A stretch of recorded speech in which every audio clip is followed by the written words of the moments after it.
Merci Madame la Présidente, Madame le Ministre, chers collègues.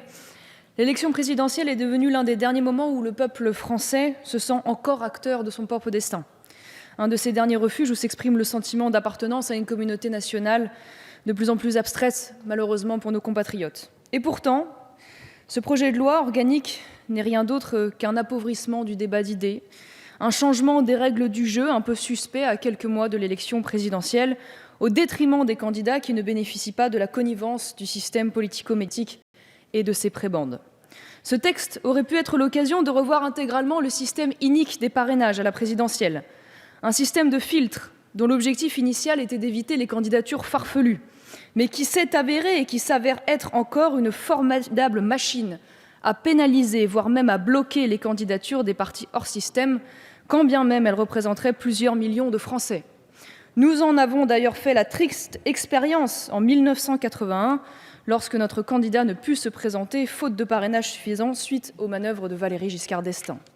La dérive de ce système va encore s'aggraver avec votre loi, car ce sont désormais tous les parrainages qui seront rendus publics et non les 500 actuellement en vigueur par tirage au sort.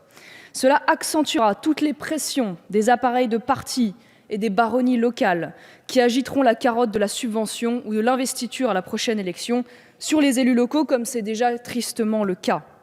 Il aurait fallu réformer, oui, mais dans le sens de la protection de l'anonymat du parrainage, principe originel des règles relatives à l'élection présidentielle. Et comme cette disposition ne suffisait pas, vous précisez que la publication des parrainages par le Conseil constitutionnel se fera au fil de l'eau, c'est-à-dire avant même la validation des candidatures. Autant dire que le candidat ayant peu de parrainage sera considéré comme inutile à parrainer par les élus et que les risques de pression se multiplieront pour les suivants. Je partage à ce titre les propos de l'éminent constitutionnaliste Guy Carcassonne, qui déclarait en 2013 sur la publicité des parrainages, je cite, « Transformer la quête aux signatures en une course de performance où chaque candidat aura à cœur de montrer qu'il a le plus de soutien à cette occasion me paraît profondément malsain. Parce que cela ne correspond ni à l'objet, ni à la règle, ni à la logique même de l'élection présidentielle.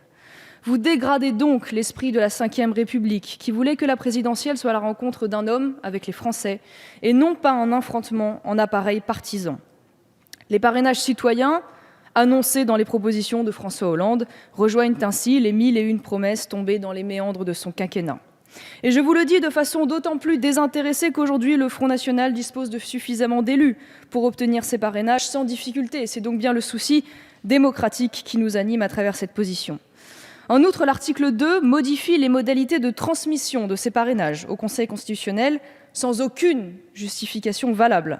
Désormais, les élus devront directement les adresser aux sages du Conseil et par voie postale, en espérant que la Poste ne soit pas en grève pour entrer dans les délais, comme ce fut le cas lors des élections régionales. C'en est donc fini de la possibilité pour les équipes de campagne des candidats de centraliser les signatures pour leur dépôt au Conseil constitutionnel. Les candidats que vous plongez dans l'incertitude la plus totale ne connaîtront plus en temps réel le nombre de signatures obtenues. Le décompte des parrainages à l'instant T est pourtant essentiel pour les formations qui n'ont pas un réservoir conséquent d'élus et pour qui la récolte des signatures est un véritable chemin de croix qui se joue à quelques signatures près. L'article 4, quant à lui, porte un nouveau coup au pluralisme politique dans les médias. La campagne allant de la date de publication au journal officiel de la liste des candidats jusqu'à la veille de la campagne officielle ne permettra plus l'égalité des temps de parole pour l'ensemble des candidats.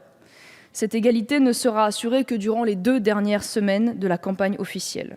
Ce sera donc désormais un vague principe d'équité sous le contrôle du CSA qui régira le reste de la campagne.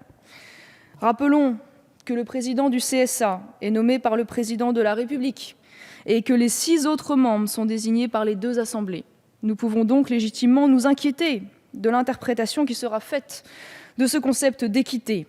Le CSA devra prendre en compte les enquêtes de sondage. Le gouvernement avalise donc la démocratie des sondages en demandant au CSA de se baser sur des intentions de vote et non sur l'engagement réel des électeurs. Les autres critères pris en compte par le CSA seront tout aussi contestables et engendreront inéluctablement des inégalités de traitement.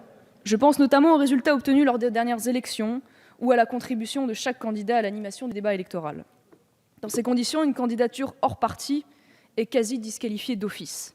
Nous considérons que l'égalité du temps de parole doit être la règle dès lors que les candidats La liste des candidats est officiellement publiée. Et ayant entendu d'ailleurs à ce titre quelques mensonges, je précise, n'en déplaise à M. Lagarde qui n'est plus là, qu'en 2014 et 2015, sur la télé et la radio, le temps de parole des Républicains était de 34,1%, le PS 27,4%, les Verts 6,7% et le Front National 5,8%. Merci de conclure. Nous voterons donc contre ce projet de loi. Je vous remercie, Madame la Présidente. Merci.